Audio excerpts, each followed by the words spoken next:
So thank you everyone for coming. We are talking today about delegation. Those of you who have been around and followed some of my other trainings before know that we've talked about parts of it within some of the past trainings. And those of you who've worked with me in the past know it's one of my favorite things to talk about in general. So Jill and I thought, why not do one just on delegation? So today is a little bit around the how and the why to delegate. And I feel like the why is a really important component that we often skip over. So I wanted to spend a little time today talking about really why delegation is so important. So we will get into that as well today. So if it happens to be your first time here with us, we are Ama La Vida. We are a leadership, career, life, health coaching company. Today we are talking about leadership, which really just means we're going to be speaking about some of the skills. Today it's delegation specifically, but some of those behavioral skills or maybe even tactical skills at times, maybe even strategic skills at times. We're really focused on how we can elevate our leaders to the next level. So we really think about everyone who comes in is probably on some level of good, and we really want to elevate them and increase them to that highest potential. We really want our leaders to not only be able to love their life, which is within the meaning of the name, but really also feel like they're making a difference, enjoying the job that they are performing, and also showing up for their people in the way that they really want to be showing up for their people. So with this leadership focus, we really do hone in on tactical and strategic skills through the use of our Elevate program, which is our e-coaching module program, and things like we're doing today, where we talk about specific tactics, techniques, and strategies. I'm Jennifer. I'm one of the leadership coaches. This is probably, I feel like I should know the number. I want to say the 7th or 8th training that I've done. Like I said, new subject matter today, which is really exciting. But I have been with Ama La Vida for over a year and a half now. And as we really get deep into learning more about leadership within our company overall and all of our clients, I'm excited to kind of bring my years of expertise, 12 or 13 years now doing leadership coaching externally, both through corporate and then also through my own small business. So if you ever have questions about the dynamics of that, I'm definitely the person to reach out and talk to about it. Today, like I mentioned, we're going to talk about delegation. I will say, I always like to share this little bit. Within our Elevate program, we have kind of 3 key modules that everyone really loves talking about: active listening, deep questioning, and effective feedback. And although we don't have a module specifically on delegation, which is all the more reason to do this training today, that's also one of my favorites. So those are kind of my 4 favorite things to talk about and deep dive on. So if you feel like you have potential in any of those areas to go deeper, definitely send me a note and we can pop in and talk about even some of the past trainings we've done as well. So like I mentioned, we're going to talk a little bit about why this matters today. We're going to talk about the overall why to delegate from both the managerial and the employee perspective, and then the how to delegate. I'm going to give you a little bit of a takeaway. There will be a 1-pager that summarizes a couple of these slides here, so that if you didn't get a chance to kind of capture it all within your notes, you'll have something tangible that you can use as a takeaway as well. Logistics, really quickly, Jill covered the vast majority of them already, but as we mentioned in the beginning, today's session is being recorded, so anyone who's not able to attend will get a chance to go back and listen to it again, or even yourselves, if there was something that was really critical that you just didn't get fast enough notes on, or you want to go back and listen to, you get a chance to do that. Please go and enroll for some of our future trainings. There's a whole number of them, both from leadership perspective, but also health, career, life, all of those areas. And there's a short link there that you can go to. It is case sensitive. Be present, take notes, ask questions. Jill mentioned, please type questions in the chat. Do. We absolutely get to those. She is really graceful about saying, hold on, Jen, we have a question, and she'll stop me and we'll make sure that we address those as we go through. Take notes so that you have a good action for yourself and a takeaway from here. I want all of you to feel like you're walking away with something and you're going to take an action out of today. The last thing I want to just touch on really quick, because this continues to keep coming up in some of my direct one-on-one conversations, is if you are interested in development, don't be afraid to talk to your employer if they will pay for some of your personal development. Often we'll have personal development budgets that go down to either a team or employee level at companies. And even in this crazy kind of COVID time that we're in, we are finding that a lot of people are able to get funds from their employer to pay for their personal development. I like to mention that now because as you're going through this, be thinking about, are there certain trainings that you could utilize that budget for? Would it make sense for you to look into leadership coaching? I'll be talking a little bit about that at the end, but I want you to just be thinking about, is there an opportunity for you to ask for some personal development budget? And if so, here are some kind of thoughts for you around how to do that, making a business case, being prepared to share the learnings, and really just making sure your manager knows how you're going to use that. And so be thinking about that as we go through today. And if you have questions on that for me, please don't hesitate to reach out. Okay, so why this matters. So it's probably pretty obvious why we should all delegate, but I do think it's important to kind of highlight and point some of this out. It really is a tool for success. People think of delegation as a dirty word. One of the things I say all the time is delegation does not have to be a dirty word. It really is a tool for success. And from both angles, both from a managerial perspective and an employee perspective, and we'll talk about that in a little bit. When done well, it truly benefits both parties. There's a growth aspect for both angles. And then once mastered, it's a lifelong skill. This is something people don't often think about that I think is extremely important. When we're talking about developing skills, developing behaviors, and turning them into habits, which is really our goal from this leadership perspective. We want you to identify the behaviors that you need to focus on and then develop long-lasting habits around them. Delegation falls into this category. It's definitely something that once you do, you will be able to continue to do very easily and repeatably. Often that's a challenge. We go to a training, we sit down, we learn something, we go back to our desk, we're like, hey, that was really fun, that was really cool, I learned this. We do it 1 or 2 times and then we sort of forget about it. And it just sort of goes away and it never becomes a behavior. But with delegation, it doesn't take a lot of practice and energy to get good at it, but once you start, it does become a skill that you can utilize for the long term. So just something to kind of keep in mind. All right, so why delegate? It's going to save time, and this really does, believe it or not, go both directions, but primarily for you as a manager. It allows you to develop your people. We're going to hone in on this because to me this is extremely important. It encourages creativity, which is something that I feel like we desperately need in this time that we're in right now. And again, it helps to create this long-lasting habit of this positive behavior, being delegation, but there's really some other habits that can come about within it as well. So the first thing I want you to think about is changing your mindset around delegation. So as I mentioned, delegation does not have to be a dirty word, and it's very true, but there are a lot of almost like myths related to delegation. So I want you to really think about a new mindset when it comes to delegation and how it can be a benefit to you and those around you. And that might even mean that you kind of teaching others some of these sort of mindset changes and, you know, highlighting the myths as well. So delegation does not mean that you as a leader are being lazy, that you're not good at the work, you can't do it, something along those lines. Consider that you may not only have the right or the best way. There might be someone around you that can also do that work just as well. You may have been the expert for a long time, but maybe there's time for some new perspective. You know, is there a chance that someone else could have that new insight, do it better, bring in a new way, something along those lines? Don't be afraid to let work go. This is one of the big things with mindset is it's really hard for us to think about letting the work go, or even what if I give it to this person and they don't do well and they fail? So there's a little bit of a negative stigma around delegation because of that as well. But as we know, failure can be a good thing because both yourself and the employee will learn something through that case. So don't be afraid to let the work go. There could be something really positive that comes out of it. And then really be realistic about how much time it will take you to delegate versus the time savings that it will create. So this return on investment. This is one of the things that I talk about later on when we talk about how to delegate. But I think this is really critical because it's so easy for us to just say, oh, it's going to take me forever to train Sally to do that thing, so I just am not going to do it. But if it's going to take you an hour to train her and it's going to save you 10 hours over the course of the month, well, clearly there is a return on your investment there, even though it's hard to carve out that 1 hour in that moment in time. So just being really realistic with yourself about the process. Okay, so I want to talk about the benefits to employees because often when we think about delegation, we forget that there is a benefit to the employee. We think a little bit more just about ourselves, but conversely, there is just as much of a benefit to the employee. So it is definitely a morale builder. Now, let me tell you why delegation can be a morale builder. Think about a time, even if it's just yourself when you were an employee and you saw a really cool task and, oh, I really want to do that, or I really want to be involved in that.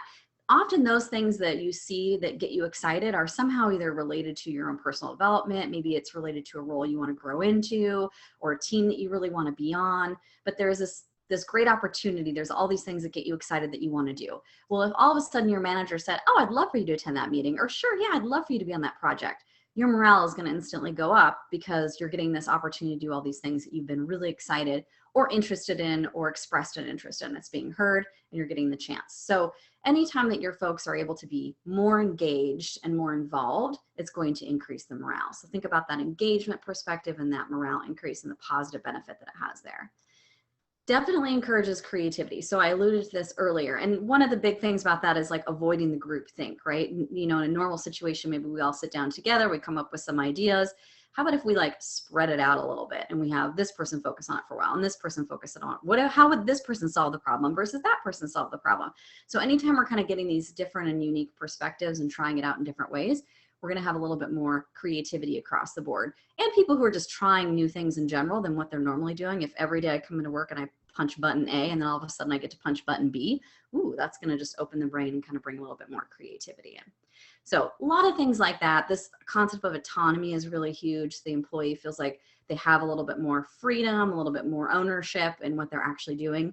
Ownership is not written up here, but it really is linked to morale, and ownership is something that is probably one of the best things you could be giving to your employees right now, especially if you're in an environment where you are a virtual team or supporting a virtual team. That sense of ownership where they really can see how what they're doing connects to the bottom line, and how that impact that they have, you know, on the big picture is going to be really critical and really key. All of this, you know, not only leads to that engagement and morale boost, but retaining top talent. So we want to keep the people around that really are doing a great job and frankly, who want to be there, right? And there's many reasons for that from a cost perspective, you know, reducing turnover. I mean, turnover is really expensive. Hiring new people is expensive. So we can think about it from that cost perspective, but it's just also common knowledge and common sense. Like we really want good people who want to be there to stay there and to continue to grow and develop into the future leaders at the company.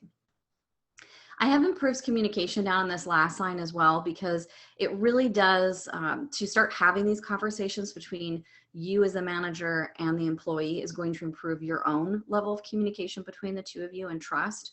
I have this bullet on both the employee side and the manager side, but I think it's something important to think about. We just often sort of brush delegation to the side, but if you really sit down and start having a conversation about it, you're going to improve that level of communication that you have, because it's going to be more frequent and it's going to be more value added. It's going to be about what you need, what they need across the board. It's going to build trust and all those things that are going to be really great for that employee and manager relationship. Okay, benefits to the manager, some of this being a little bit repetitive, and hopefully some of this is obvious, but I want to make sure that we cover it. So improves communication. I just mentioned that. I just want to be clear that really is a benefit to both sides. It really shows that you care about your employees' growth and development. So this is one of the areas we're going to dive into when we start talking about the how. Spending time really getting clear about the personal development plan that your employees have, or where they want to be, or do they want your job? Do they want to be the CEO? Do they want to move to a new team? Like, what is it that they're interested in? It's really going to demonstrate that you care by getting into the process of starting to ask these questions and get a little bit deeper in there. Anytime that you're showing your care, you're really building trust. And I've got my little line here, build trust fills your trust bank. So the more you can build trust with your employees, the more effective you're going to be on just about everything that you do. Because when you have to provide feedback on something maybe they didn't do great on, if you have a good, strong, trusting relationship, they will stomach that feedback a lot easier, and they will use it as an opportunity to develop and grow, not as, oh my gosh, my boss hates me type of thing. So build that trust bank so that it's very easy when you really need to go in and dip into it a little bit and have a tough conversation. It's a lot easier to have. So shows that you really care about their growth and development. Obviously, I mentioned the engagement and morale component, but I think from a managerial perspective, this is huge, because think about how many times you've heard yourself say, I mean, the reality is we just have tough teams sometimes, like morale is low, engagement is low. How do we fix it? You know, there are a million answers probably to that question, but let's just get out of that mode of feeling like morale is low and do these small things that can help to increase morale, like this process of proper, effective delegation. Okay, the obvious ones, it frees up time for you to do strategic work. You know, as a leader, I don't care what level you at, where you're at on the scale. I feel like all of us as managers have said, oh, I just don't have time to do the strategic work. I just don't have time to do what I was hired to do, right? All I'm doing is all these small tasks, or I'm constantly down in the weeds, or, there's something like that, some version of that story usually comes up. So this proper delegation, this effective delegation will free up time for that strategic work. And then that second piece to that is it really does free up time for you to develop you. So it's just as important for you to be focused on your own personal development, whether that's going back and getting a master's, whether that's taking a course, whether that's reading some books, whatever it is. Like, it could be anything that's for you, but you really need to be focused on developing yourself just as much as you're focused on developing others, so that your growth will happen simultaneously, and your growth will take you to your ultimate level of where not only you need to be where you have to be, your potential to kind of elevate your leadership to that level, but you need time to do it. And delegation will give us a little bit of that gift of time. Okay, it really helps us to stay organized so that we can make sure we're not spreading ourselves too thin, and maybe even improving some processes in the process, because of the fact that we are, again, trying out some different things. We're getting creative. Who's going to work what? What are they going to discover through this journey? Okay. So I thought this would be a little bit helpful as just thinking about where to get started. So we're going to talk about a little bit of the tactical in a minute here, but if you're sitting here going, man, I just don't even know, like, what could I possibly delegate? How would I even think about that? So if you're a little bit stuck where to get started, I want you to think about breaking your tasks down a little bit and trying to be as realistic as possible with yourself about what you can actually delegate. Now, when I say be as realistic as possible about what you can delegate, this is speaking to two different types of people. This is speaking to the person who is insistent, there's nothing I can delegate. I've delegated everything I possibly can. I think the reality of that is usually pretty not realistic. So let's be realistic there. And then there's the opposite, like, I want to delegate everything, So being really realistic about the nothing and or everything, and getting really clear about what you have the possibility to delegate. So I put some bullets here just to kind of get you thinking and get you started. For example, looking at the meetings that you're attending, do you really need to be in all of those meetings? And is there only a small portion that's even your responsibility to report out or answer a question? And is there someone on your team perhaps that could do that instead? So trying to really kind of look deeply at what you've got. And if that means taking a piece of paper and writing some of this stuff out and actually just looking at it straight in front of you versus, on my phone here, on my computer here, on my email here, spread out across multiple things, like maybe get a piece of paper and actually just write it all down. But what are those meetings that you're attending? Is there maybe a chance someone else could attend some of those? What are those small tasks that really just build up over time? There's something about the work where it's just like they just stack and stack and stack and stack and they don't go away. What are those tasks? So getting really clear about the different types of tasks that you have across the board. So those might be the small ones. They might be the time-consuming ones that just have a tendency to take you away from some of that really strategic work. How complex it is could vary, but kind of keeping, again, small, time-consuming, thinking about some different ones here. And then are there any tasks that might be good training or teaching opportunities? This would be one where if you really are getting a little bit more honed in about what your people want to be for development, what they want their future to look like, this could be helpful there. Because you go, oh, this would be a good one. Bob wants to learn about finance, and this task, it would be really teachable or trainable around the financial aspect or the budgeting or something like that. So, but anything where you're thinking like, where could there be a training or a teaching opportunity within some of these tasks? And then just in general, what are people asking about all the time? I mean, I can't think of a manager that hasn't had an employee that said, wow, that meeting looks really cool. Could I go to that sometime? Or, oh, that report seems fascinating. I'd love to learn more about it. They might not be saying directly to you, can I work that task? Can I go to that meeting? But they might be sort of dropping hints about little things. Like, so what are the things that you hear repeatedly that sound fun, that sound exciting, that people continue to ask deep questions on, that they want to learn more about? Put that on your list as well. And then what are the tasks that are time sensitive? I think this is important just to highlight that there could be some things that, hey, we can't delegate these, right? So getting really clear as you're going through this list of what are those different tasks that we could possibly delegate, really mapping some things out, and then maybe even having that side off to the right where it's like, here are the ones that I know I can't delegate for one reason or another, but being really realistic with yourself about that and just putting it down on paper, not just going, nope, nope, nope, being really realistic about it. Okay, so I'm going to get a little bit into the do's. Just really quick, Jill, any questions? No questions so far. Okay, perfect. I have a scratchy throat today. I had to drink some water. Okay, so how to delegate. Here's a few of the do's. Now, if you have listened to any of my trainings before, you've probably heard some of these, or maybe even all of them in some level if you've listened to multiple different ones. This is not all encompassing. So I'm going to walk through this. If you have something else that you want to add, please put it in the chat. That would be great. I love this opportunity for leaders teaching leaders as well. So if there's something that you do that works really well, or something that you've discovered that is really fun, or whatever it is, please put it in the chat. Just mark it with a do so that we know, and then Jill will read those out if anybody shares any of those along the way. Okay, personal development conversations. I have mentioned this a number of times. This is the best and easiest and most effective way to get started with the conversation around delegation. Because if you are super clear about what people want to do, where they want to go, how they want to grow, what their goals are, you can align tasks to them that are in alignment with that. Instead of me just looking across my team and saying, Bob's not been very busy lately, I'm going to give him the budgeting.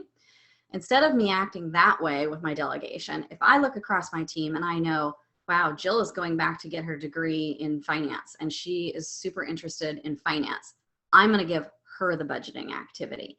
That is the better way to do the alignment of the task. So aligning it to something where there's a development interest right there.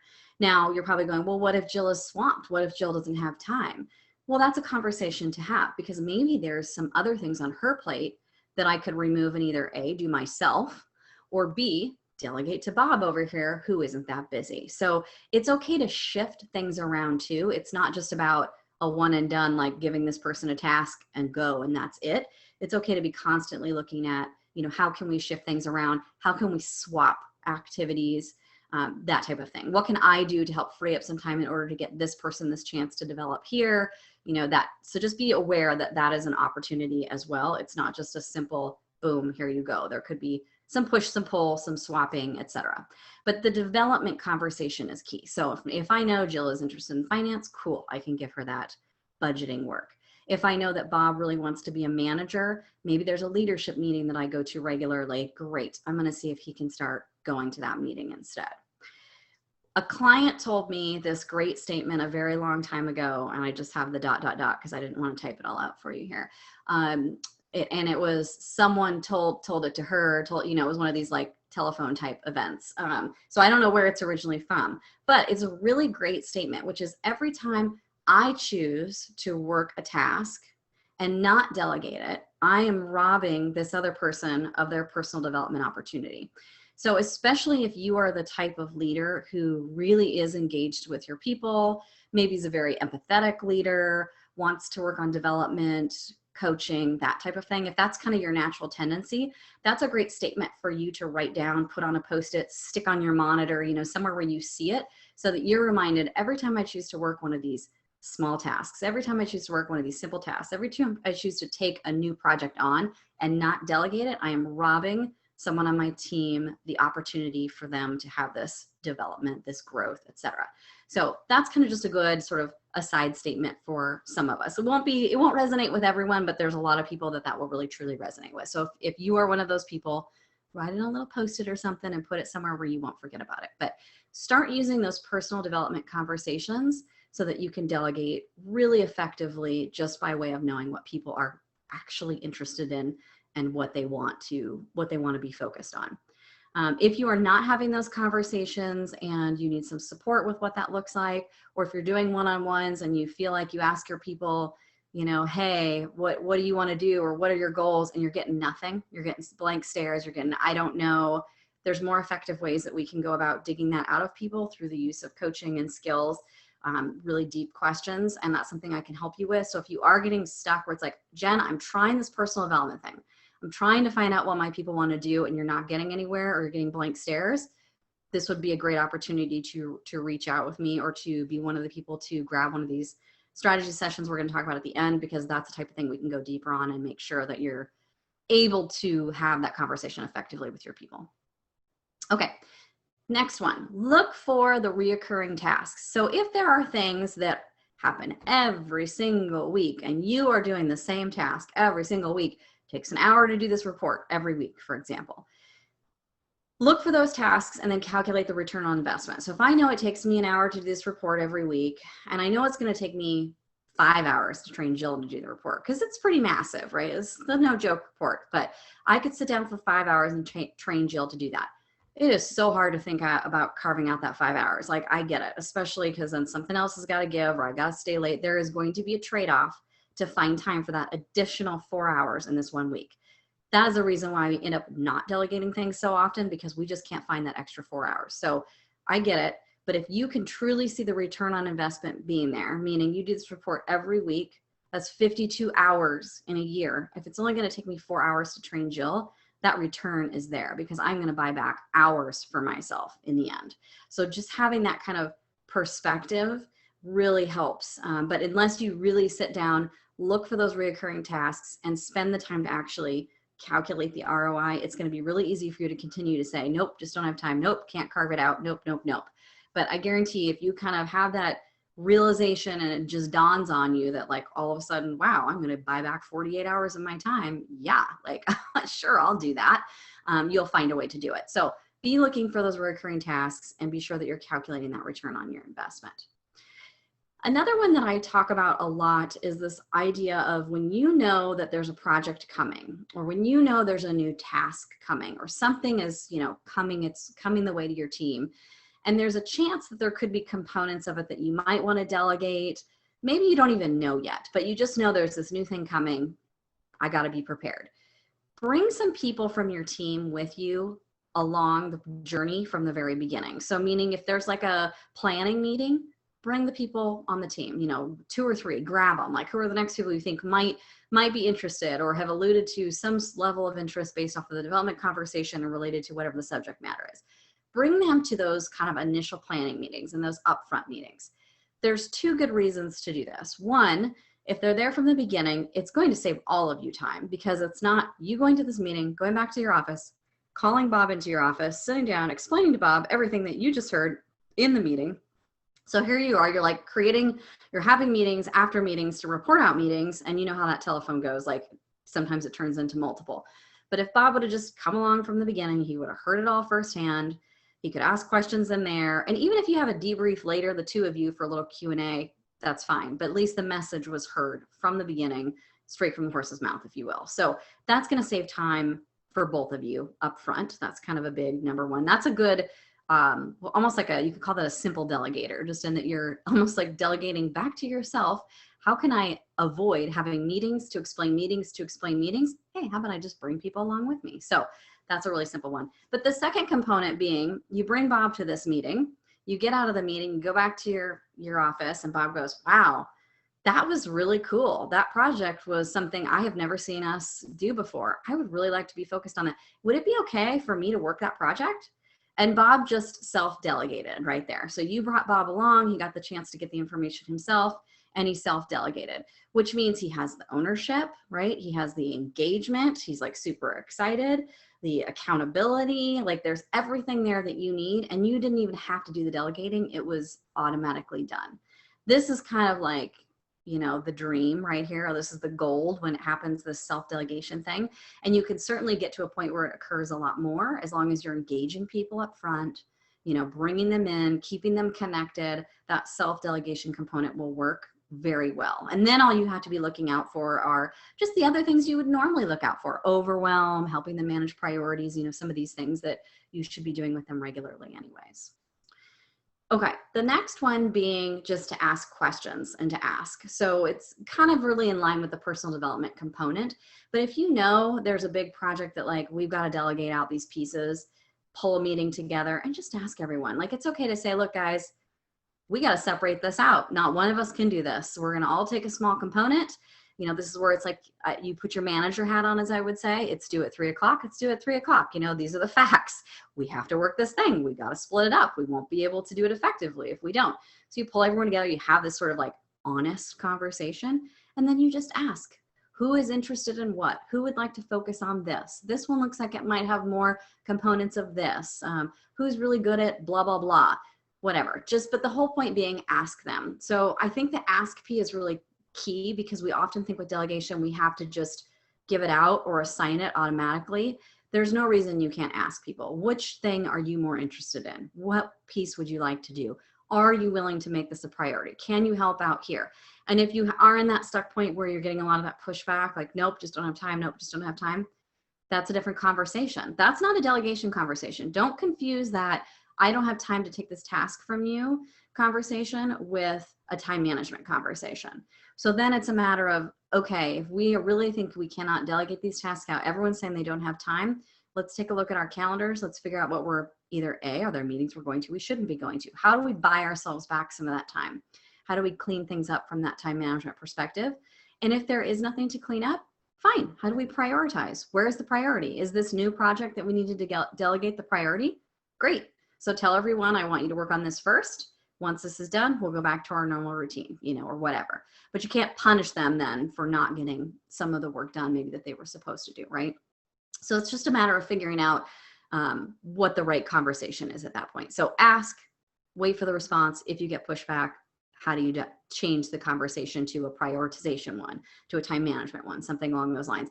But don't confuse it with delegation, because I think a lot of managers do that. They get that pushback and they just kind of go, well, I can't delegate. It's not possible. My people aren't willing, or, something. Those are two different conversations. So allow yourself to recognize that so that you can make sure you handle each of them separately in their right way. Start small. I feel like this is something I say related to everything, related to every goal, related to every task. Don't be afraid to start small. So I'm giving you a million ideas. I'm putting all of these thoughts in your head. I don't want you to feel like when you get done and you get off this call today, okay, great, I am going to look for reoccurring tasks. I'm going to start having personal development conversations. I'm going to bring Bob to this meeting. I'm going to get rid of me going to that meeting. You don't have to do it all at once, okay? Just start small. Pick something that feels very manageable for you or very realistic for you and start there. And if you need to build yourself a little bit of a plan, kind of take some of this information and map it out, sort of like a plan for a plan, if you will, that's okay. So just do what you need to do to get started, and don't feel like you need to do all of it at once. Okay, the last thing, and I'm going to hit on this a little bit later when I kind of give you a full sort of step-by-step breakdown, which is explain why this is important. So I think what often happens as a gap with delegation as well is that managers forget to really tell people why they're either giving them that work, or why that particular work is important, or why they need this new person to pick up this new task, that type of thing. The why. So be very specific around the why. If all of a sudden I have to give out a task that is not Jill's normal work, but I really need to give it to her, I need to delegate it to her. If I am super clear with Jill, I really need you to be focused on this task this week. This impacts our ability to meet our financial goals. If there's something where it's like really clear and it's connected to a vision, it's going to be a lot easier to stomach versus here, go do this task. I need it done tomorrow. When you can connect it to why it's important and really explain what's there, that's going to be the critical piece that allows the employee to be a lot more receptive. And then again, at least if they push back, fine, that's another conversation. You can talk about priorities. You can talk about something else, but you've given all the information. It's just not go do this and then just sort of the drop and run, kind of concept. We want to avoid that. So explaining the why around it, explaining why it's important, the clear, the concise, what needs to be done, all of that. And I'll go into some of that detail in a little bit as well, but that communication piece being extremely important. Okay, I'm going to pause again. I'm going to take a sip of water. And Jill, any questions thus far, or comments if anyone had anything else to add? Yeah, we do have a few questions. So can you give an example of small tasks that build up? Oh, yes, from like one of the past slides. Yeah, I would say it's things like, well, I'll give you, this is kind of a weird example, but I'll give you, this is the best thing that comes to my mind. It's related to me. So for example, as a coach, every time I have a coaching session, I take notes, right? I take notes with my clients. And then at the end of the session, I send those notes out. Well, if I have a busy day where I have back-to-back sessions, it might take 24 or 40 hours to get those notes out, right? There's a chance something like that could occur. But that's a perfect example of where, how long does it take to type those notes? I don't know, 10, 15 minutes, maybe depending on what level of detail is in there, or if there's a recommendation of a book or an article, not crazy amount of time. But if there's 10 of those to do, 10 times 10, we're looking at 100 minutes, like, oh my gosh, now that's overwhelming and there's just too much on my plate. So those small little things where they can just really quickly add up if they don't get done are definitely a good example of like a small task that would build up that could potentially be a good one to delegate. Although my example is not going to be applicable to 99% of the people on the phone. It's just the first thing that came to mind for me.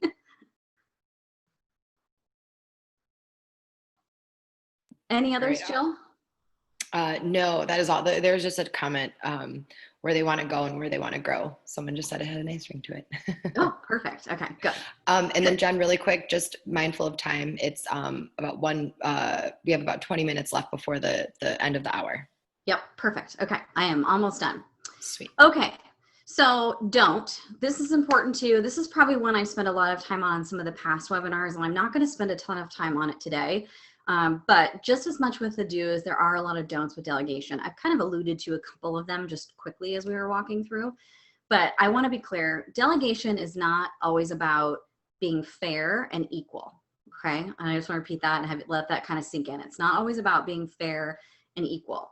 So what I mean by that is you do not need to peanut butter spread your tasks evenly across your team just to make sure it's like, you know, equal and fair for everyone. And that goes from like a positive mindset or a negative mindset, meaning some people might be, hey, it's not fair, I want more, or oh my gosh, it's not fair, I got them all, I don't want more, right? So it doesn't matter which direction it's leaning, but the point being, you do not need to be concerned with peanut butter spreading them evenly and making them equal.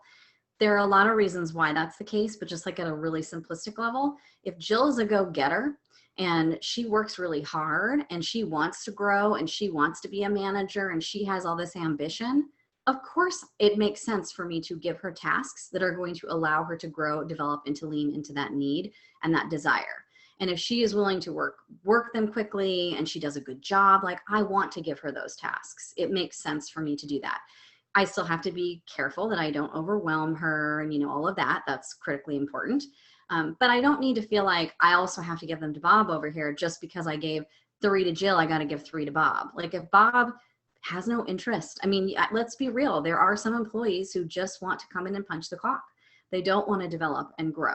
I'm not saying you're never going to delegate things to those people. I'm not saying you're never going to give them opportunities. And I'm not saying you're not going to try to personally develop or grow them, but you're definitely going to put your energy where it's most desired, which would be Jill in this example. Okay. So just kind of keep that in mind. Think about your team. You do not need to give every single person one task equally. There might be one person that does 2 and one person that does none. And that's okay. And you can manage that, you know, sort of with time.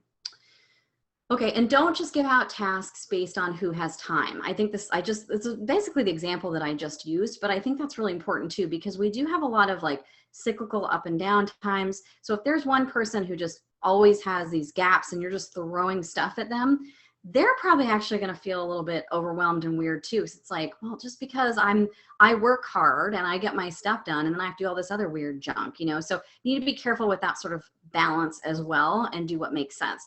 And if you want to give them tasks because they have capacity and time, at least make sure you're having a good conversation with them and you're doing the ones that are of interest to them and make sense for their own personal development. Okay, the other thing is more related to you personally and yourself. So when it comes to the don'ts, don't just keep all of these tasks because you really are the best at it. You're the expert, you're the SME. How are you going to make anyone else a SME if you're only doing it yourself, right? So it kind of goes back like let's focus on developing our people, not just on doing something because we're the best at it. Maybe you're the one that's always done it, so you have a tendency to feel like you need to be the one to keep doing it. Again, you know, how are you going to develop the next person to be the one who's always done it? And the other thing that I hear a lot from managers is like, but I really like doing that job. That's my favorite one. I really, really, really like doing that job. Well, that's great. And I get that it's fun to have things that you really like. But if it makes sense to free up a little bit of capacity on your schedule to give away that one task, and hopefully if it's a really good one because you really like it, so the person you're going to give it to is going to really like it too, that's going to be good because it's going to free up that capacity for you again to kind of be more focused on strategy or whatever else it is that you need to be focused on. So just kind of keep that in mind. Even if it's something you really, really, really like and it's your favorite thing, it might be time to let that task go for the sanity of yourself, the rest of your calendar, and your own time management. That's the hardest one to stomach right there. Okay, so repeating some of the things that I've already said, start small, provide clear direction, check in and ask for understanding, you know, kind of doing that like reverse active listening thing. Make sure that it's really clear what the task is, that they really understand what they need to be doing, just like you would anything that you're giving out, anything you're going to check for accountability on. Take the time to do the training. Ask for feedback, especially if it's really clear it is something that's abnormal and you're delegating. Did the process work? Do they understand what they needed to do? Did they get what they needed from you? I mentioned this idea too of connecting it to the vision, the mission, just making it really clear the why around that. So just make sure that you kind of incorporate that in as well. And then I've got this list for you guys here. There's, I think, 7 things. I can see the last word too. How to delegate. So this is on the sheet that you will be getting out. Just kind of thought it would be nice for you to have just a little bit of a step-by-step to think through it. This really gets more into the meat of when you're sitting down and having the conversation with the employee, and not necessarily all that upfront work that we talked about. So you're going to take all that sort of upfront work that we already talked, and we're going to assume you have the task and you're ready. Then this kind of gets into the meat of how to do it. So I wanted you to have this as sort of that tangible, almost like next step. Like, now I know what task I'm going to get rid of. Now I know I'm going to ask someone to go to a meeting. I'm having my personal development conversations. I know Jill's super into finance.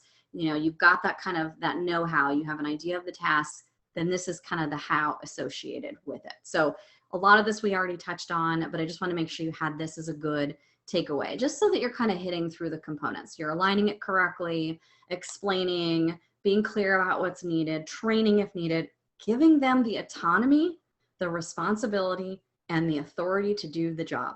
This is key. Don't give someone a task and then basically don't give them the ability to actually do the task. Like, if you're asking them to do it, they need to have the responsibility and the authority to be able to do it on their own. So give them that to go with it, you know, and then use your normal tools, your check-in, your accountability, and all that along the way. And really, I think this is the other piece that gets missed a lot. Be grateful, supportive, say thank you. You know, if you are actually delegating a task, not just giving out work that needs to be given out, but you're taking something off your plate and you are asking someone on your team to do it, tell them how grateful you are for that. You know, let them know how much time that's brought back for you or why that was so important.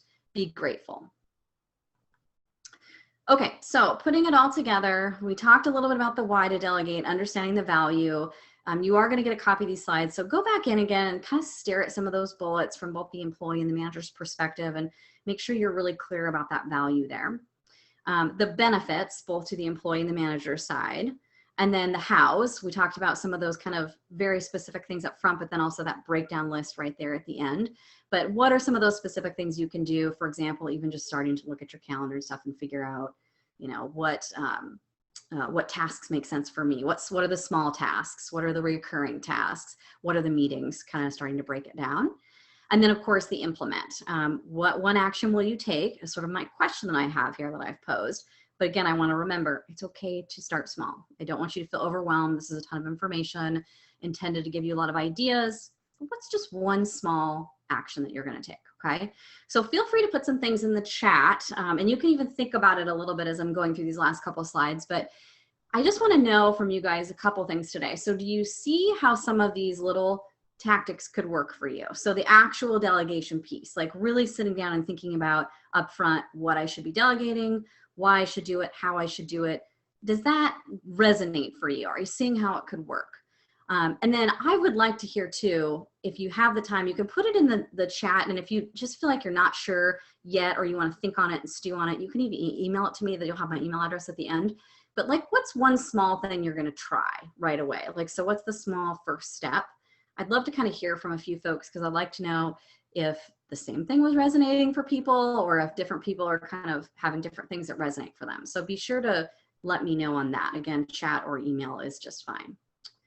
Okay, so I've got a couple more slides that I want to review with you today. So we've talked about a lot of information here, and I just want to be clear. I mentioned this up front, but we as the ALV team really are here to help. So from a leadership perspective, I love some of these photos, but this is Forum, and you've probably attended some of her events before. She's our Chief Coaching Officer. She's one of our leadership coaches. This is actually Betsy over here. She's also one of our leadership coaches. We are definitely here to help you guys. So if you are listening to this and going, delegation, I'm excited, like, let's do it, ready to go, but ... And there was any hesitation in something within there and you're just not sure if there's either a skill that you need to develop prior, or remember when that point where I said, like, what happens when you get the pushback, that type of thing. Those are things that we can really dive in with you individually and start talking about for you specific. So today, and you've seen this before if you've been on some of my events, I'm going to be offering the Leadership Coaching Strategy session.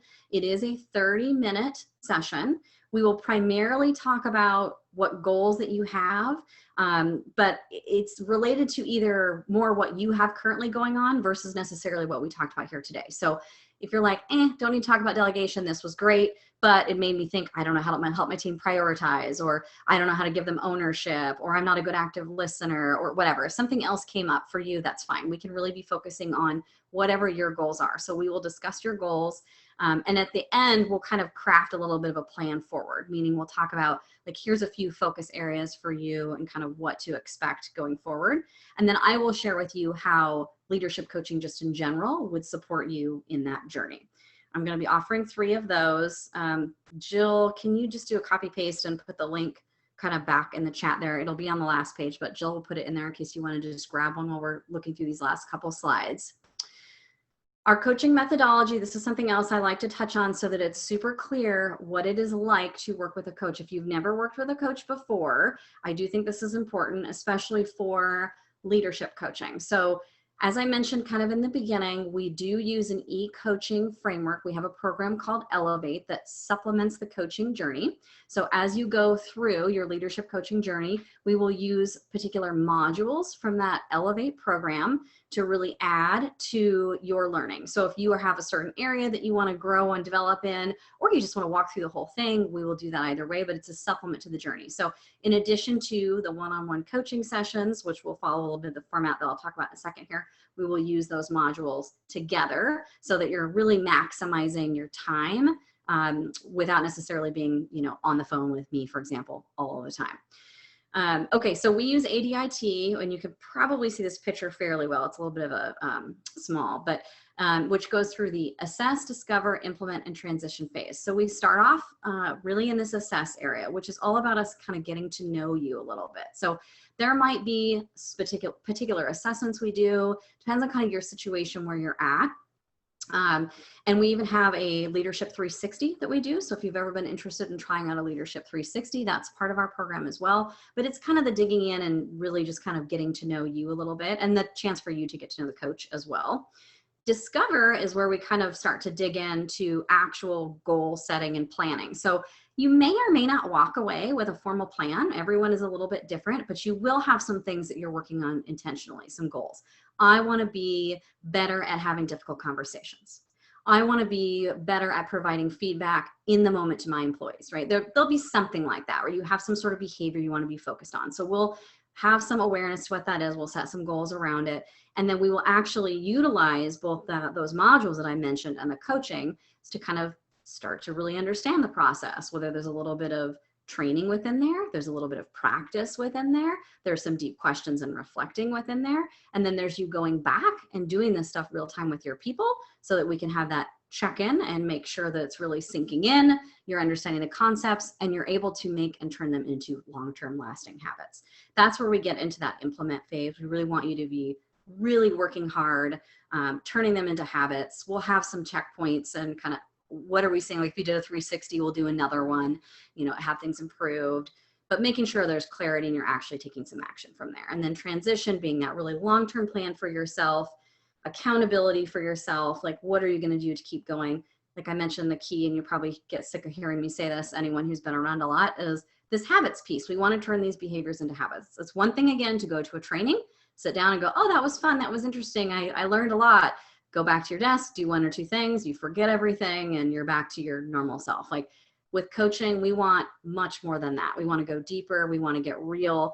We want to be really realistic about what you are doing. We don't want people who just say, oh yeah, I provide good feedback. Like, give me an example. Tell me, what was the last feedback that you actually gave? How effective was it really? Are your people hearing that message? Are you building the trust bank up? Are coins going into that trust bank? And then how are you turning that into a long-term habit so that a year, 2 years, 5 years from now, you're still able to do whatever that was, give effective feedback, etc.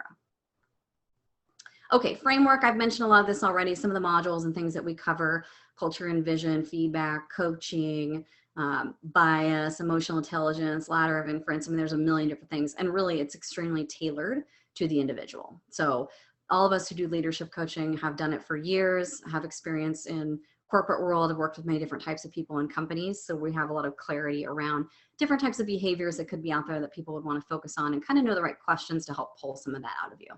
It's very often, so if this is you and this resonates, then don't freak out. Like, that's a good thing. People often come to us and say, I just want to be a better leader. You know, you can't do much with that, right? But that's why we're good at our job. We help to pull that out of you and figure out, well, what does that mean for you? So we'll pull that out and help you determine what it means to be a better leader. I just kind of mentioned this, but here are some of the, I mean, frankly, this is a very small, I think this is 15 companies, but these are some of the companies that we have coached leaders from. And we probably have actually about 60 or 75 that should be on this list, but we just picked a random 15. So if anything on there resonates with you, then you'll just know that we are coaching leaders from these organizations. And last but not least, this is that strategy session that I mentioned right here, the bit.ly strategy session that will take you to grab one of those spots. If you have questions, now is going to be the time. I've got about 6 or so minutes here to answer some more questions. But I just also want to touch on, Jill will be sending, she mentioned this in the beginning, she will be sending follow-up that will have the strategy session link. It also just has a link if you want to grab a little bit of time with me to just ask some other questions. You can also hit reply. I'm on the email. You can ask me questions right there. When you hit reply, it'll go directly to me. You will get links to the slides, the one-page downloadable that I mentioned, and then these additional links as well. But that's where I'm going to kind of stop talking. So what questions do we have, if any? Are there any questions left? Thanks, Jen. And I love how timely you are. So no questions, but but what you had asked, there are a few comments from what you had asked before. So some of the comments were looking at who is interested in what and finding ways to delegate to them those types of tasks. Perfect. Good. I love this one too, make more of the asks to be a conversation, not just a, can you do this? That is like our number one coaching skill right there. And one thing we talk about with all the leaders is, sorry, not to interject, but I just have to say this because it happens all the time. People will say, I just don't know what to do in this situation. Have you asked your people? Have you asked your people? Oh, that's a good idea. I mean, that's like, it just doesn't always dawn on us. So ask, right? Put that on a Post-it note too, and put that on your monitor with a big exclamation point, ask. Awesome. Yeah. And I feel like even just as human beings outside of leadership, it means a lot more giving context than just, can you do this? That's true. Speaking from just, personal experience. Yeah. I mean, all of us are that way, right? Yeah. Exactly. Yeah. Exactly. Awesome. All right. A few other comments. So another one was aligning professional development to delegation. And then, all right. So I think this is a question. So what are ways to delegate work in a small organization or team? So it's kind of an ongoing, I'm just going to read the whole thing. Sure, go for it. Zara, if you want to clarify anything, please, you can go ahead and unmute yourself. What are ways to delegate work in a small team where they think, not part of my role, I don't have to do it? Or as a leader who has had to be a generalist due to a small team, how to delegate, though it seems to be default thought of, oh, so-and-so has it. Okay, I'm going to speak to the first part. I'm a little bit lost on the second part, but on the first part, the not my job thing. Good question, very good question. And I think what I would say is, first, that the team size I don't think really matters that much, as strange as that is. It is nicer when you have more because you can sort of spread it out a little bit more. It does get more challenging, especially if you have like a team of 1 or 2, for example, right? That it is challenging, but still same strategies, personal development, and doing your best to make that alignment. You might have to stretch it a little bit more. So giving a weird example, like maybe they are going back and getting their master's and you need someone to do the budgeting work. Maybe it doesn't necessarily relate to that, but you can make that stretch to kind of say, well, the opportunity to work on this budgeting thing might be, a good development for your master's. You find a way to make the connection, right? You can make that bridge somehow. Think of it as like if you were in a job interview and they ask a question about project management, and you're like, oh, but I really want to tell this story over here. You can find that bridge, right? Get creative. You can find the bridge there. But the not my job thing is a challenge, and definitely something that happens in very typically certain types of work environments. What I would say to here is to use like the process of level setting. And I've mentioned this on some past webinars. Matter of fact, it might be one of the next ones I'm doing again. If you didn't tune into that one, send me a note and I will give you the direct link to listen to the level setting one, because I think it's a really good example. It's a great time to just sort of stop and take a breath and like right now and level set where we're at. Okay, so here's where we are at right now. And the reason you want to do that is it gives you the chance to talk about roles and responsibility. And it is okay for you at that point to say, some things have changed, you know, and here is the current responsibility. So it gives you that point to kind of, again, I use the level set, but it's like re-level set the expectation. And maybe part of the expectation is that the job has changed a little bit and you need to incorporate some of those new components in there. Now, this is assuming there's not like union issue or something crazy like that, that's just completely a different situation. But using that point to like set the expectation right now, the expectation is we will do X, Y, Z type of our job, and 5 hours of the week we will do extra special projects or something, you know, I don't know. But it's like you can use that point of just kind of connecting right now. Yeah, maybe it wasn't in the past, but we're talking about right now and moving forward. We're level setting the expectation, kind of just starting fresh from that point. I think that's a good tactic that could work in that situation. Otherwise, what I would say, and I think you said it was Zara, right, is my question to you, like if you and I were in a coaching session, what I would say, well, what do you think you should do, right? Like I would put it back on you a little bit, because my guess is you have some ideas, whether they've worked or not yet, or you haven't vetted them fully out. So that would be something in the strategy session we could talk about, where I'd say, well, what do you think you might do? You could give me some ideas that would be more specific and direct related to your people. And then I can give you a little bit of steering to maybe add some color to some areas that need more. So that would be a good use of the tag up time to kind of talk about that specifically. And then Jill, I'm sorry, I didn't quite understand the second half.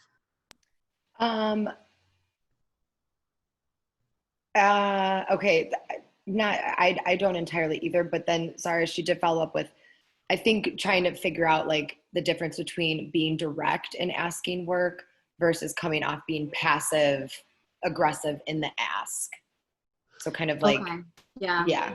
Being So more direct versus not. So this is another one. I mean, I know we're just about time, so I could probably talk for a long time on this, but authenticity in general is extremely important with leadership. And if you don't have the type of relationship with your folks where you feel like you can be genuine and authentic, that's going to be a challenge. You won't be able to be the right level of passive, or it will come off as passive. You will almost have to be more direct until you've built your trust bank and you're able to have those more authentic and genuine conversations. So I would love to talk to you more about that and see if we can work on a strategy that makes a little bit more sense for you specifically and your people, because these are some real challenges that you're working through.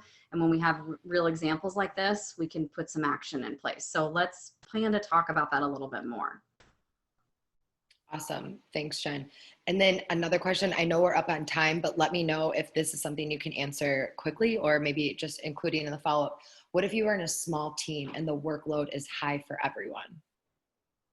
Yeah, so I can answer this quickly. And if you want more information than this, reach out, follow up with me for more. What I would say to that is prioritization is key. That was kind of what I alluded to earlier. So you might want or need to delegate stuff off your plate, but they're already overwhelmed.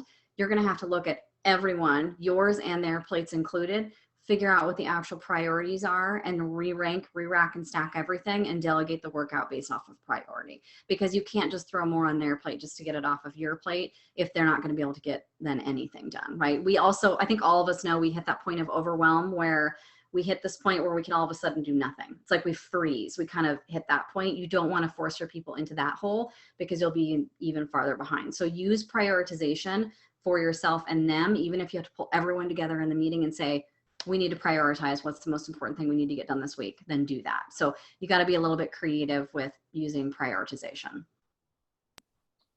Awesome. Well, thank you so much, Jen. And thank you everyone for these fantastic questions and engagement.